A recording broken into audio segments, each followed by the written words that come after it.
Bienvenidos a La Voz del 21, mi nombre es Mayra Calderón y les traigo los principales temas de la jornada. Vamos a hablar directamente de lo que ha hecho el Congreso con el ministro de Energía y Minas, Rómulo Mucho. Lo ha censurado, y esto tras la discusión de la extensión del reinfo cuando ya el Ejecutivo habría presentado la ley MAPE. Vamos a leer esta noticia que nos lo explica rapidito. Comisión de Energía ingresó a cuarto intermedio la ampliación del reinfo y la ley MAPE. El Pleno del Congreso aprobó censurar al ministro de Energía por la crisis ocasionada por el tardío envío de la ley MAPE y la ampliación del reinfo. Acordémonos que afuera en las calles, en la avenida Bancay, hay marchas de mineros informales que quieren la extensión del reinfo. Y ya hay un sector del Congreso que ha escuchado esta petición. El presidente de la Comisión de Energía dio por terminada la sesión y el jueves va a continuar con la sesión de la ampliación del reinfo. Vamos a ver entonces qué sucede en ese entonces. Mientras tanto, ya fue censurado. Y ya en otras ocasiones Rómulo Mucho había dicho que hubo momentos en los que él quiso dejar el cargo. Sin embargo, ahora hay esta discusión. Nosotros ahora vamos a continuar hablando sobre nuestra portada, que tiene que ver con el desempeño que ha tenido Josué Gutiérrez, el defensor del pueblo, al defender abiertamente la posibilidad de que el partido Antauro pueda postular. Y parece que aquí en este caso hay un conflicto de interés claro. ¿Por qué? Porque nada más y nada menos que el hermano de Josué Gutiérrez está inscrito en el partido de Antauro desde julio de este año. A propósito de esta situación, conversamos con Carlos Basombrío, analista político y exministro del sector interior. Vamos a escucharlo. Me parece que fue una cobardía del Jurado Nacional de Elecciones no ser el que de inicio impida la barbaridad de que un individuo con esas características, asesino de policías, que se ha rebelado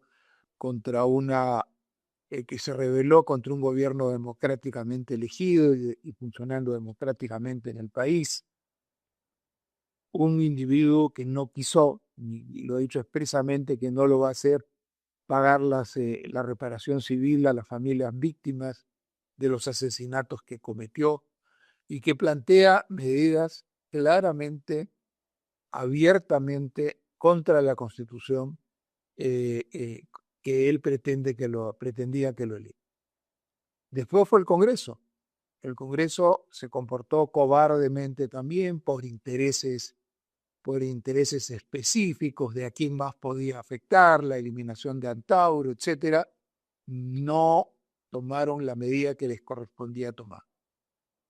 Fue la Fiscalía de la Nación la que le pidió al Poder Judicial que impidan este atentado contra la democracia en el Perú, y fue el Poder Judicial, en la Sala Constitucional correspondiente, el que evaluó y votó contra una medida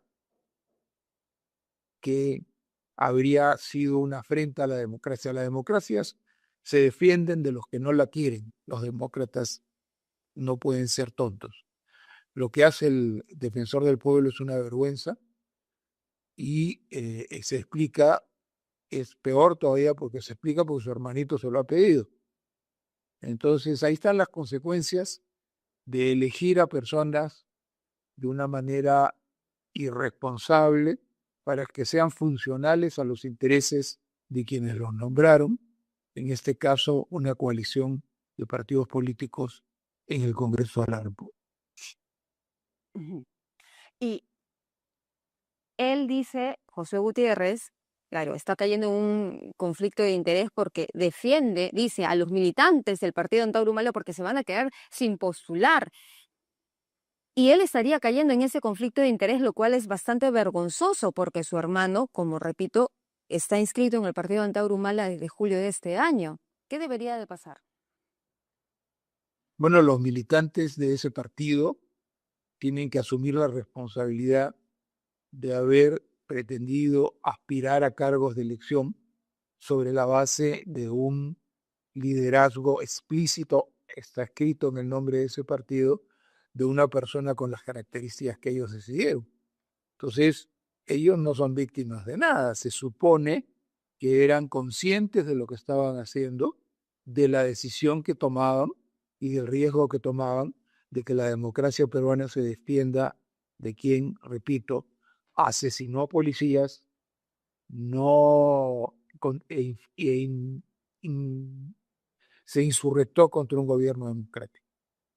Podrán buscar nuevas afiliaciones en el futuro, eso nadie se los está prohibiendo, pero la democracia está por encima de ello. Por ejemplo, en su momento el Jurado Nacional, en 1912, si no me equivoco, impidió que el Movadef, otra organización antidemocrática totalmente explícita, vinculada a una organización terrorista, participe en las elecciones. Y esas personas que estaban como militantes de ese partido hoy día está proscrito y declarado ilegal por la ley. Ese es hay un costo en la defensa de la democracia. Bien, la entrevista completa, por supuesto, la puede ver en Perú 21 Televisión o en perú21.pe. En la parte superior están colgadas todas las entrevistas de coyuntura y además, no solamente dijo esto, dijo que el Poder Judicial no debe ser tomado por sorpresa ante esta pretensión del defensor del pueblo José Gutiérrez de mandar un escrito supuestamente jurídico y contundente para hacer que los militantes del partido Antauro puedan postular cuando esto ya ha sido decidido por el Poder Judicial. Y ahora vamos a ingresar al bloque K de Ejecutivos 2024. En su primer día, varios empresarios se han presentado y han hablado sobre la importancia de tener un clima de calma, de confianza, de libertad y tener las ganas de luchar por la democracia. Porque con la confianza se atrae además al sector privado y así más empresarios van a poder apostar por el país, que es lo que se quiere finalmente. Y en ese sentido, Luis Carranza tuvo una ponencia bastante abierta, extensiva, pero muy rica, porque habla sobre la degradación y la reconstrucción de nuestro futuro. Cómo una situación de crisis pudo haber ahuyentado a los jóvenes con capital y que ahora no ven atractivo a nuestro país. Vamos a escuchar. El año pasado, 685,000 jóvenes se fueron del Perú. Ayer tuvimos reunión con jóvenes universitarios de Arequipa, en la réplica de CADE. Más del 80% pensaban irse del país cuando acaben sus estudios. El vals que acabamos de escuchar, Mi Bravo Perú, yo lo sentía cuando en 1991 dejaba mi país. Y lo dejaba por las mismas razones por las que estos chicos están pensando salir del país, porque no veía futuro.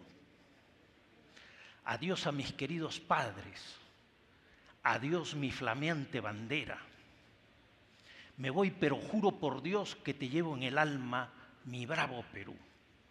Parece que fuera ayer. 6 de cada 10 jóvenes quieren irse del país porque no ven futuro. Las familias peruanas tampoco ven futuro. En el 2021, los residentes peruanos decidieron sacar sus ahorros del país. Si vemos balanza de pagos, capitales de corto plazo y le sumamos errores y omisiones, nosotros los peruanos sacamos 23,000 millones de dólares del país, 10% del PBI. Y no solo no han regresado, sino la plata sigue saliendo, en menos proporción, pero siguen saliendo. No hay confianza, no ven futuro en el país. Por eso es importante pensar en la reconstrucción. No siempre estuvimos así. No hace mucho éramos considerados el milagro económico de América Latina.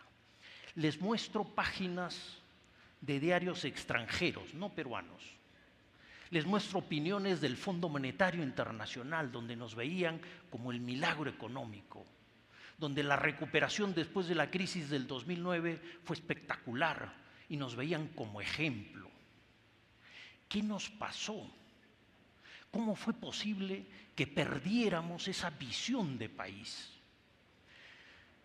A lo largo de nuestra historia hemos tenido periodos de crecimiento entre 20 y 30 años, con buenas políticas de apertura, de atracción de inversión, de exportaciones, pero no hemos sido capaces de mantenerlo. Elmer Cuba va a entrar en detalle sobre esto el día de mañana. Los amigos que están conectados a esta hora de la noche pueden ver todas estas ponencias completas, por supuesto, en el canal de YouTube de Perú 21. Está como Perú 21 Televisión. Pero no solamente Luis Carranza, el exministro de Economía, habló de esta situación. Dijo de cómo el proceso de desarrollo influye, además, en el tema político, económico y social. Cómo esto podría ahuyentar, además, al empresariado, al sector privado, que finalmente invierte en nuestro país y da trabajo a muchos peruanos. Sigamos escuchando. Bien, todavía me dicen que hay un minuto todavía para esperar, pero los voy a seguir contando qué es más, dijo Luis Carranza, el exministro de Economía. A pesar de ese trance político, se mantuvo la visión del país, por ejemplo, ¿en dónde? En otros países como China, porque hubo una política de Estado que se trasladó de gobierno a gobierno para continuar con las reformas necesarias. Ahora sí, ya tenemos el video. Un sistema económico que crece pero que no aumenta las clases medias, no reduce la pobreza, vamos a caer en trampas de conflictividad que terminan afectando nuestras instituciones políticas. Si nosotros crecemos y nuestras instituciones políticas no mejoran, terminamos entonces desacelerando nuestro crecimiento, que es lo que nos ha pasado últimamente. ¿Qué pasa si la parte económica se estanca? ¿Y qué pasa si nuestras instituciones políticas se degradan? La sociedad tiene que activarse. Y hay ejemplos en la historia extraordinarios.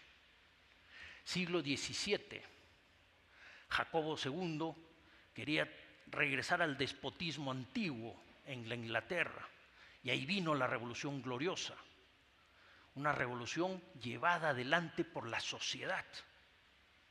Siglo XIX en Estados Unidos, las grandes empresas dueñas de las líneas de ferrocarriles ponían tarifas altísimas afectando a las clases medias, a los agricultores, a los ganaderos. Y por movimiento social es que surge toda la teoría de la regulación, para que los monopolios naturales no pongan los precios que les da la gana. Mismo siglo XIX en Estados Unidos, ¿no? Con fuerte clientelismo político desde la época de Andrew Jackson. Matan al presidente Garfield porque no le da un puesto consular a una persona. Y es la sociedad la que se pone de pie. Y Estados Unidos empieza todo el proceso de servicio civil casi 100 años después que el resto de países europeos. Corea del Sur, en los 80 pasa por una transición política importante hacia la democracia. Y a pesar de ese trance político, mantuvo su visión de país. Y por eso... Y así muchísimos ejemplos más, pero quiere ver la ponencia completa de Luis Carranza, puede ingresar a Perú 21 Televisión, en los en vivos, en directo. Ahí hemos transmitido de manera maratónica este primer día del CADE Ejecutivos 2024. Pero ¿quién más estuvo en este CADE donde la principal premisa es democracia, libertad y confianza para una reconstrucción hacia el futuro? Bueno, estuvo el expresidente de Colombia 2 veces, Álvaro Uribe, y él habló desde su experiencia y cómo hicieron un cambio desde el círculo vicioso que tenían a un círculo virtuoso. Escuchemos. De emergencia tan graves que acaban de presentarse con el verano del Ecuador, esa intensa sequía, ese apagón energético y con una reducción de los caudales del río Amazonas a sus mínimos históricos. El Perú tiene 100.000 kilómetros más que Colombia en extensión. Colombia tiene 52 millones de habitantes, ustedes 34. Ambos países tienen una porción del territorio que no pueden desarrollar de manera convencional, sino cuidarla, evitar su destrucción en esa selva para que sea una de nuestras mayores contribuciones a las políticas contra el calentamiento global y la protección del agua. Nuestra región tiene el 50% del agua dulce del planeta, queridos ciudadanos. Antes de hablarles de seguridad, les quiero contar que una de las políticas que nosotros propusimos en su momento, uno ya a esta edad trata de ser muy nostálgico y es muy difícil superar eso, y uno se queda muchas veces en el pasado, pero creo que esa tiene vigencia y futuro. Le pagamos a las comunidades para que cuidaran la selva, no la destruyeran más para sembrar narcotráfico, trabajaban colectivamente, eso lo certificaba Naciones Unidas, se llamaba Familias Guardabosques. Qué compromiso tan grande tenemos nuestros dos países en esos 1.600 kilómetros de frontera.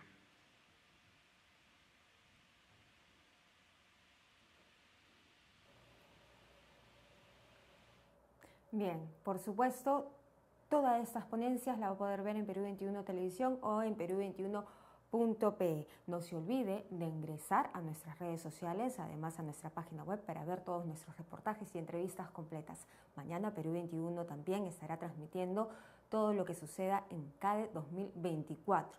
No se pierda también la edición impresa. Y si quiere saber más sobre el Reinfo, Eduardo Quispe, nuestro compañero de la unidad de investigación, también tiene especiales que le cuenta qué pasa con el Reinfo y qué hay detrás de esta extensión. Vamos entonces a regresar más adelante con más información.